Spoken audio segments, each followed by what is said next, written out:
안녕하십니까. 일기예보를 보니까 장마가 시작된다고 합니다. 이미 남부지방은 비가 내리고 있고 여기 중부지방도 오늘부터 비가 본격적으로 내릴 것 같습니다. 그래서 저도 오늘 아침부터 서둘러 나와서 지난 주말에 수확해뒀던 마늘하고 양파 그늘에 말려뒀다가 컨테이너에 담아서 보관했습니다. 그리고 옥수수에 이삭거름을 줬고 호박에도 거름을 줬습니다. 그리고 마늘하고 양파하고 감자밭 멀칭했던 비닐을 또 걷어서 치웠습니다. 또한 직전에 한 일은 고추밭에 탄저병 방제를 했습니다. 제가 3년 전부터 점차 노지에서 고추 재배하던 것을 하우스 재배로 전환하고 있고 또한 무농약 재배 실험을 하고 있습니다. 그래서 최대한 화학농약 방제를 피하려고 하는데 올해 제가 계획했던 3번의 화학농약 방제를 마쳤습니다. 진딧물 방제를 한번 했고 그 다음에 총채벌레 방제를 한번 했습니다. 그리고 오늘은 장마가 시작되기 전에 탄저병 방제를 했습니다. 균제도 물론 줬고요. 전착제를 섞어서 함께 뿌렸습니다. 노지고추는 원칙대로 방제를 했고 하우스안은 농도를 옅게 해서 살짝 뿌렸습니다. 이렇게 올해 화학약제 방제를 마쳤는데 나머지 기간 동안은 천연 농약으로만 방제를 할 생각입니다. 농약 주실 때 팁이라 할 것까지는 없는데 농약통이 대부분 20리터 또는 25리터 용량인 것 같습니다. 근데 연세 드신 분이나 또 여성분들 같은 경우에는 상당히 무게가 부담되기 때문에 저도 경우에 따라서는 10리터씩 나눠서 뿌립니다. 그렇게 되면 힘도 덜 들고 차근차근하게 꼼꼼하게 방제를 할 수 있어서 좋습니다. 영상 보시는 다른 분들도 비가 이미 쏟아지고 나서 뒤늦게 농약통 메고 힘들게 고생하지 마시고 비가 내리기 직전에 꼭 방제를 하시기 바랍니다. 이때는 전착제의 양을 약간 늘려주시는 것도 좋습니다. 비단 병충해 방제뿐만 아니라 빼놓지 말고 하셔야 될 일이 배수로 정비 꼭 좀 하시기 바랍니다. 고추는 습기가 어느 정도 있어야 제대로 성장하는 작물이긴 한데 또한 지나치게 습기가 많은 경우에도 정상적인 성장을 할 수 없으니까 장마가 본격적으로 시작되기 전에 반드시 배수로 정비를 해야 합니다. 그리고 고추 유인줄도 대부분 나일론 재질이기 때문에 햇빛을 받으면 늘어납니다. 그러니까 비가 내리기 전에 어느 정도 장력을 유지할 수 있도록 꼭 정비를 해야 합니다. 흔히 장마를 기준으로 여러 가지 작물들이 전혀 다른 성장 환경을 맞게 되는데 재배하시는 분이 장마를 대비하고 잘 관리하느냐에 따라서 중후반부 성장과 수확량이 결정되니까 장마 대비를 철저하게 하셔야 합니다. 그리고 제 영상 댓글에 어느 분이 하우스 재배는 쉽지 않느냐, 대부분 노지 재배를 하는데 왜 자꾸 하우스 재배 얘기만 하느냐 라고 말씀하시는데 노지 재배인 경우에는 생장 환경의 대부분을 자연이 결정을 해줍니다. 따라서 사람이 끼칠 수 있는 영향이 적습니다. 반면에 하우스 재배인 경우에는 토양 관리부터 전적으로 모든 생장 환경을 사람이 통제해야 합니다. 그만큼 까다로운 것이죠. 그래서 고추를 전업으로 하시는 분들 중에서 하우스 재배 하시다가 힘들어서 다시 노지로 나가시는 분들이 많습니다. 고추가 성장하고 수확을 하는데 어떠한 요소가 필요하고 그리고 어떠한 조치를 취해야 할지를 결정하는 일은 하우스 재배가 훨씬 더 까다롭고 어렵습니다. 단지 초세가 왕성하고 그리고 몇 가지 병충해 관리가 수월하다라고 해서 하우스 재배가 상대적으로 쉽다라고 얘기하는 것은 무리가 있습니다. 한편 저도 노지 재배를 합니다. 그러니까 그런 우려는 안 하셔도 됩니다. 보통 방아다리 고추를 제거하는 것에 관해서 여러 가지 의견들이 많습니다. 그냥 두는 분도 계시고 3마디 또는 4마디, 5마디까지 방아다리 고추를 제거하는 분들도 계시는데 보편적으로 3마디까지 방아다리 고추를 제거합니다. 그 이면에 얽힌 얘기를 말씀드리자면 고추의 주 수확량은 4마디부터 7마디까지가 결정을 합니다. 바꿔 얘기하면 한 4물 정도 딴다는 것이죠. 물론 관리를 잘 하셔서 8마디, 9마디까지 수확하시는 분들도 계신데 대부분 노지에서는 7마디까지가 수확의 한계인 것 같습니다. 4물 정도 따게 되는데 따라서 4마디부터 7마디까지를 어떻게 관리하느냐 하는 것이 고추 재배의 핵심이라고 할 수 있습니다. 이 기간 동안 성장할 때 영양 관리라든가 병충해 관리를 철저하게 하셔야 한다는 뜻이겠죠. 흔히 고추 농사의 절반은 품종 선택이라고 합니다. 그만큼 어떠한 유전자를 가지고 있느냐 하는 것이 병충해에 대한 내병성이라든가 나중에 수확량을 결정하는 것, 그리고 초기에 수확을 많이 할 것인지 중후반에 수확을 많이 할 것인지가 결정됩니다. 예를 들자면 키가 한 2m까지 자랄 수 있는 유전자를 가지고 있는 사람이 밥을 좀 적게 먹고 운동을 좀 적게 해도 190까지는 크겠죠. 하지만 160cm까지 키가 자랄 수밖에 없는 유전자를 가지고 있는 사람이 아무리 많이 먹고 열심히 운동을 해봐야 그냥 뚱뚱해지고 근육만 생깁니다. 절대 2m까지 키가 크지 않습니다.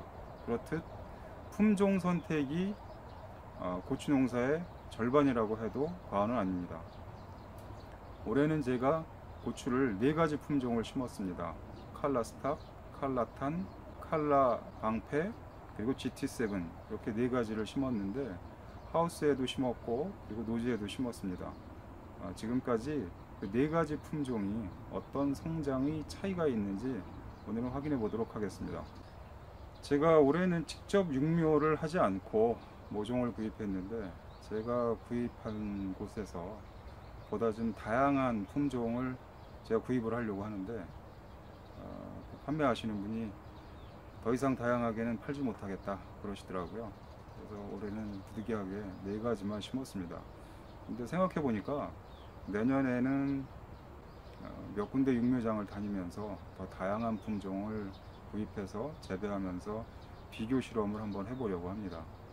그래서 오늘 날짜로 제가 심은 4가지 품종의 현재 모습을 비교해 보는 것도 의미 있을 것 같아서 한번 살펴보려고 합니다. 이것이 GT7입니다. 보시다시피 한 20cm 가까이 성장했는데 발육 상태가 아주 좋습니다. 여기도 보시면 얼핏 봐도 아직까지는 상태가 상당히 우수한 것 같습니다. 참고로 저는 방아다리 고추를 전혀 따주지 않았습니다. 그리고 이 품종은 농우바이오라는 회사 제품인데 탄저병하고 칼라병 4병계 제품입니다. 그래서 칼라병하고 탄저병 관리에 좀 수월하겠죠. 또한 노지에서는 칼슘 결핍이 거의 없다고 하는데 제가 보기에도 지금까지는 칼슘 결핍 현상이 나타나지 않는 것 같습니다. 그리고 품종 특성을 보자면 극대과이고 꽃이 피면 거의 착과가 되는 것 같습니다. 절간이 짧다라고 설명이 되어 있어서 제가 재배를 해보니까 역시 절간이 짧은 게 맞습니다. 그리고 이 수량이 아주 많이 열리는 특색을 가지고 있는 것 같고요. 그래서 노지에서는 해볼만 하지 않은가 그렇게 생각을 합니다. 역병 또는 오이 모자이크 바이러스, 칼라병, 탄저병 이런 것들에 대한 복합 4병계 품종이고 초세도 제가 보기에는 아주 우수한 것 같고 그리고 잎이 소엽 품종입니다. 그래서 재배하기가 좀 쉽고 착과력이 좋은 것 같습니다. 고추 수용도 무난하게 성장하는 것 같습니다. 최근에 이르러서 이상 기온이 많은데 우리나라 기온에도 무난하게 적응해서 상당히 전체적으로 봐서 우수한 품종인 것 같습니다. 하지만 단점으로는 종잣값이 상당히 비싸다고 하네요. 저도 모종 하나에 350원씩 주고 샀는데 좀 비싼 만큼 또 기대하는 바도 있고 그래서 제가 올해 전체적으로 성과가 괜찮게 되면 내년에는 이 품종을 좀 늘려볼까 합니다. 그리고 이건 전체적으로 중생종입니다.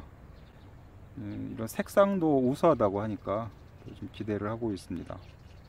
이 건과 품질도 괜찮다고 하는데 문제는 하우스 안의 재배는 추천을 하지 않으니까 일단 저는 노지에서 재배를 하면서 제가 관리할 수 있는 한계치에 드는가라고 판단을 해봐서 만일에 제가 어느 정도 자신이 생기면 다음 연도에는 하우스 안에서도 한번 실험적으로 재배를 해볼까 합니다. 여기는 칼라탄이라는 품종입니다. 크기는 제가 보기에는 GT7보다는 약간 작은 것 같습니다. 그리고 사카타 코리아라는 종묘회사 제품인데 이것은 조생종입니다. 이것도 역시 복합 내병계 품종으로서 칼라병하고 탄저병에 대한 저항성이 있다라고 얘기되고 있는 품종입니다. 이 품종도 초세가 어느 정도 괜찮은 것 같습니다. 그리고 조생종인 만큼 조기에 수확량이 많다고 하는데 좀 더 지켜보면서 확인해 보도록 하겠습니다. 역시 뭐 칼라병, 탄저병, 역병 이런 것에 대한 저항성이 있다고 하니까 일반적으로 관리하시기에도 어렵지 않을 것 같습니다. 그리고 이 품종도 GT7과 마찬가지로 초세가 우수하다 보니까 기비뿐만 아니라 추비에도 좀 세심하게 신경을 써야 될 것 같죠. 제가 그 상품 설명 듣기로는 조생종인데도 불구하고 중후반부까지 지속적으로 어느 정도 수확량이 유지된다고 하니까 중후반부에도 추비하는데 각별히 신경을 써야 될 것 같습니다. 이것도 칼라탄인데 약간 GT7보다는 크기가 현재까지는 1, 2cm 정도 작지 않나 그런 생각이 듭니다. 칼슘 부족이나 기타 다른 성장 장애는 아직까지 보이지 않고 있습니다. 이렇게 제가 노지에는 두 가지 품종을 실험하고 있습니다. 이 칼라탄 역시 하우스 재배에는 추천하고 있지 않은데 저는 올해 시험 삼아 일부 하우스 안에도 이 칼라탄 품종을 심어 봤습니다.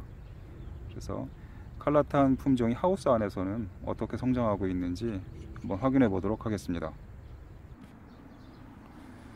여기는 하우스 안에 심은 칼라탄 품종입니다.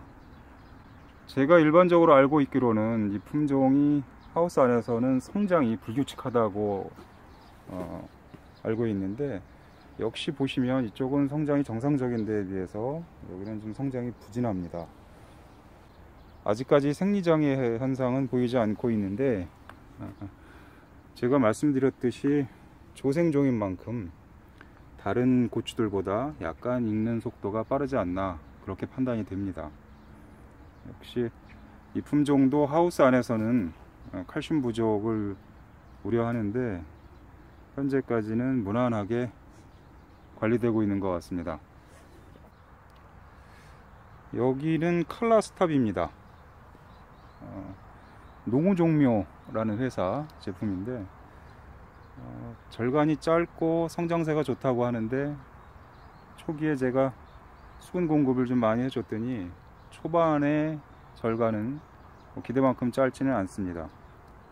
그리고 조생종이라고 하는데 역시 익는 속도를 보니까 조생종이 맞는 것 같습니다.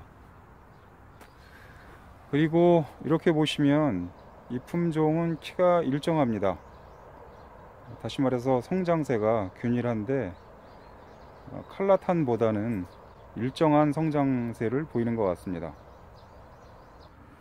그리고 매운맛이 좀 강하다고 하고 그리고 건과의 그 광택과 색상이 좋다고 하는데 그거는 나중에 따서 건조하는 과정에서 확인해 봐야 할 것 같습니다. 그리고 이 품종도 오이 모자이크 바이러스나 토마토 반점 위조 바이러스, 역병 이런 것들 복합 내병계 품종인데 현재까지는 성장세가 무난한 것 같습니다. 제가 올해 재배하면서 느낀 것은 저온에도 그럭저럭 괜찮은 성장세를 보이고 있는 것 같습니다. 그래서 이 품종은 일단 하우스 재배에는 적합한 것 같습니다. 제가 이 품종을 노지에 재배해 보지는 않았는데 말씀드렸듯이 하우스가 재배 관리가 상당히 어려운 부분이 있기 때문에 노지에서는 무난하게 재배할 수 있는 품종이라고 생각이 듭니다. 여기는 삼성 종묘의 칼라방패라는 품종입니다. 제가 이 품종 재배하면서 정말 속 많이 썩고 있는 품종인데, 이 품종은 조기 재배는 절대 하지 마십시오. 저온에 상당히 약합니다. 이 품종 심고 나서 제가 한 15% 정도를 보식을 한 것 같습니다. 대과종이라고 하는데 지금까지는 뚜렷하게 그 특징을 관찰할 수 있는 것 같지는 않습니다. 그리고 제가 재배를 하다 보니까 잎이 상당히 큰 그런 품종이고, 나중에 이제 가루를 내면 그 재분율이 높다고 하는데, 그건 그때 가서 확인해 봐야 할 것 같습니다. 그리고 생리장애도 적다고 하는데, 제가 보기에는 이 품종은 고수분들은 잘 해내실지 모르겠지만 제가 가지고 있는 환경에서는 추천해 드리고 싶지 않습니다. 다음 연도에는 이 품종은 절대 심을 생각이 없습니다. 지금까지 제가 재배하고 있는 4가지 품종의 특성에 따라서 각기 다른 성장세를 보이고 있는 상황을 살펴봤습니다. 이렇게 몇 가지 품종을 골고루 재배를 하다 보면 본인이 재배하는 환경에 적합한지 적합하지 않은지를 판단할 수 있습니다. 이처럼 몇 가지 품종을 다양하게 재배를 하다 보면 본인이 가지고 있는 환경에 적합한 품종을 선택할 수 있고, 그렇게 되면 보다 쉬운 환경에서 재배가 가능할 것이라고 생각합니다. 다시 한번 말씀드리지만 본격적으로 장마가 시작되기 전에 꼭 병충해 방제 철저하게 하시고, 배수 시설 관리 잘 하시고, 고추 끈 제대로 묶여 있는지 꼭 확인하시기 바랍니다. 이상 시청해 주셔서 감사드립니다.